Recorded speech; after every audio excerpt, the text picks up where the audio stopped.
আমি তোমাকে কেন দিব? বিনিময়ে তুমি আমার সাথে মেলামেশা করা লাগবে। আল্লাহর বান্দি রাজি হয় না। আল্লাহর বান্দি একমাত্র কাকে ভয় করে? বিপদে পড়লে একজন আরেকজনের কাছে সহযোগিতা চায় কি চায় না? আমরা বেফাস কথাবার্তা বলি কি বলি না? কথা বলেন না, বেফাস কথাবার্তা বলি? ফাহেসা কথাবার্তা আমাদের মধ্যে আছে, কম না বেশি? কম না বেশি? وَإِذَا مَرُّوا بِاللَّغْوِ مَرُّوا كِرَامًا। যেখানে বেফাস কথা হয় মুমিনগণ সেখান থেকে কি করে? কি করে? অনেক সময় অনেক জায়গায় মান সম্মানের কারণে চলে যাওয়া লাগে। লাগে কি লাগে না? এই যে আপনার ভিতরে ঢুকে গেছে, এই জায়গায় থাকা যাবে না, এই শব্দ শোনা যায় না, এই শব্দটা আমার কানে নেওয়া যাবে না, তার মানে আমার আপনার ভিতরে ঈমান আছে। আলহামদুলিল্লাহ। যদি এই অনুভূতি না থাকে, ওইটুকুন অনুভূতি যদি না থাকে, ঠিক আছে বসে থাকি না, চলতে থাকুক বেফাস কথাবার্তা, যেই কথার কোনো অর্থ নাই।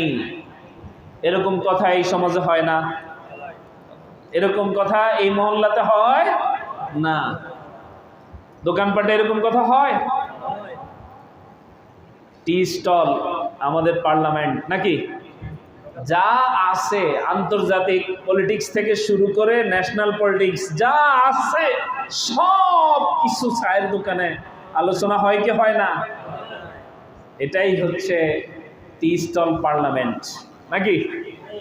টি স্টল পার্লামেন্টের আবার কিছু মেম্বার আছে যাদের কোনো কাজ কাম নাই, যাদের কি নাই, কোনো কাজ কাম নাই, বসে বসে এই বেফাস কথাবার্তা হতে থাকে। অথচ আল্লাহ রসুল কি বলেছেন? দুনিয়ার মধ্যে সর্বোত্তম স্থান হচ্ছে মসজিদ, আর নিকৃষ্ট জায়গা হচ্ছে বাজার। আর সেই বাজারের মধ্যে আমাদের আড্ডা কম না বেশি? কম না বেশি? আল্লাহ তাআলা আমাদেরকে হেফাজত করুন। বেফাস ফাহেসা কোনো কথাবার্তা বলা যাবে? গালিগালাজ একটু একটু করা যাবে? গালিগালাজ একটু একটু শোনা যাবে? ঝগড়া লাগলে বোঝা যায় কে কত গালি পারে নাকি? কম্পিটিশন শুরু হয় ঝগড়া যদি লাগে। এমনি ভালো মানুষ, কিন্তু একটু লাগলে বোঝা যায় যে ওনার ভিতরে কি আছে। আল্লাহ তাআলা আমাদেরকে হেফাজত করুন বলে আমিন। এই যে যারা গালিগালাজ দেয়, মুনাফিকের তিনটি আলামত আমরা জানি। 4 নাম্বার যে আলামত, 4টা আলামতের কথা বলা হয়েছে, কোন হাদিস আবার 3টার কথা বলা হয়েছে। 4টা আলামতের মধ্যে সর্বশেষ যে আলামত, এটা হচ্ছে কি? গালিগালাজ করে। সে কথায় কথায় গালি দেয়, এবং ঝগড়া লাগলে তো আর বলাই যায় না তার মুখ থেকে কি বের হয়।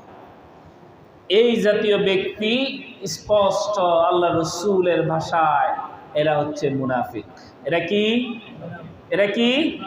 নাকি মুমিন? মুমিন না মুনাফিক? মুনাফিক। এবার নিজেদেরকে নিজেরা কোরআনের আয়নায় নিজেদেরকে দেখি। তাহলে 2 নাম্বার গেল, ওয়াল্লাযীনা হুম লিয-যাকাতি ফাঈলুন। আর এরাই হচ্ছে তারা আরেক শ্রেণী, এরা হচ্ছে তারা যাকাত আদায় করে না। বিভিন্ন জায়গায় যাকাত আদায়ের কথা বলা। এরা হচ্ছে তারা তাদের সম্পদ থেকে যাকাত দেওয়ার জন্য কার্যক্রম করে থাকে, সর্বদা চিন্তিত থাকে।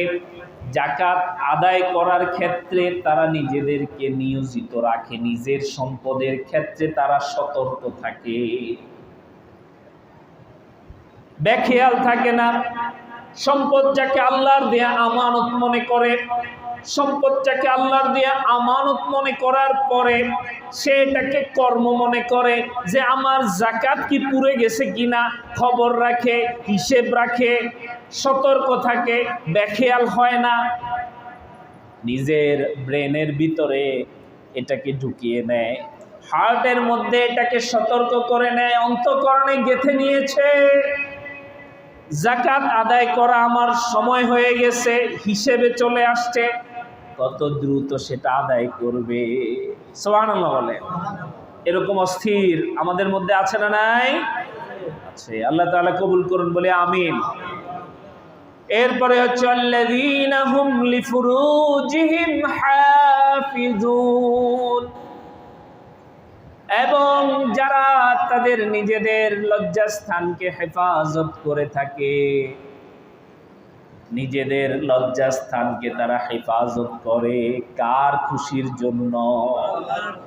বলেন দেখি, কার খুশির জন্য? দুনিয়ার কোনো মানুষের খুশির জন্য নয়, একমাত্র কেবলমাত্র তার খুশির জন্য। তিনি কে? আল্লাযীনা হুম লিফুরুজিহিম হাফিজুন, তারা তাদের লজ্জাস্থানকে হেফাজত করে থাকে। কিভাবে হেফাজত করে? এমন একজন মুমিনের বিষয়ে হাদিস শরীফে এসেছেন, এক যুবক তার চাচাতো বোন যুবতী,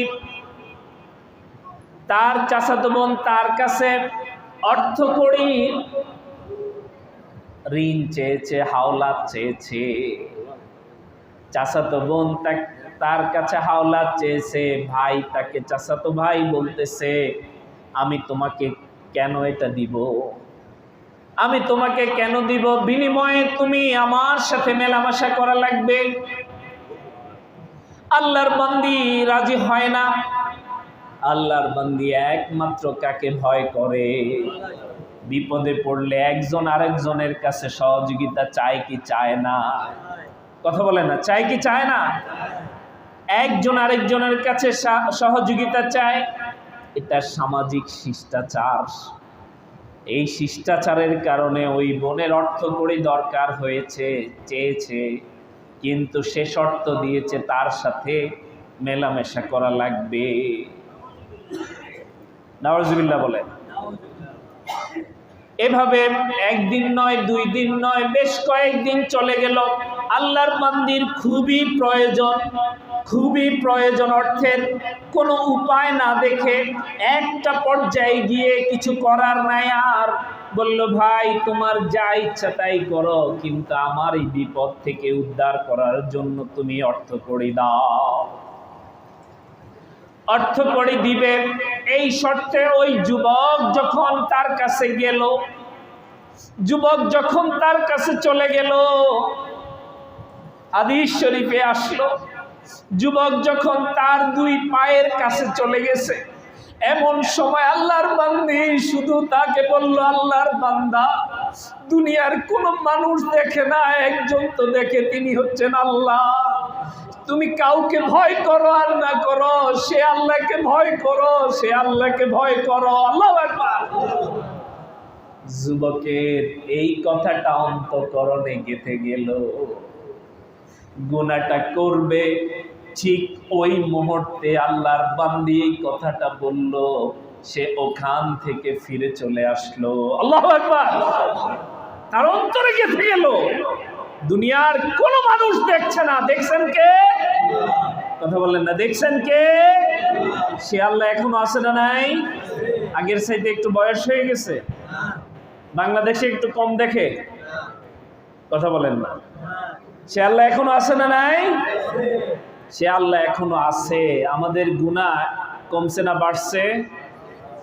সমাজের গুনাহগুলো কমছে না বাড়ছে? আল্লাহ তাআলা হেফাজত করুন বলে আমিন।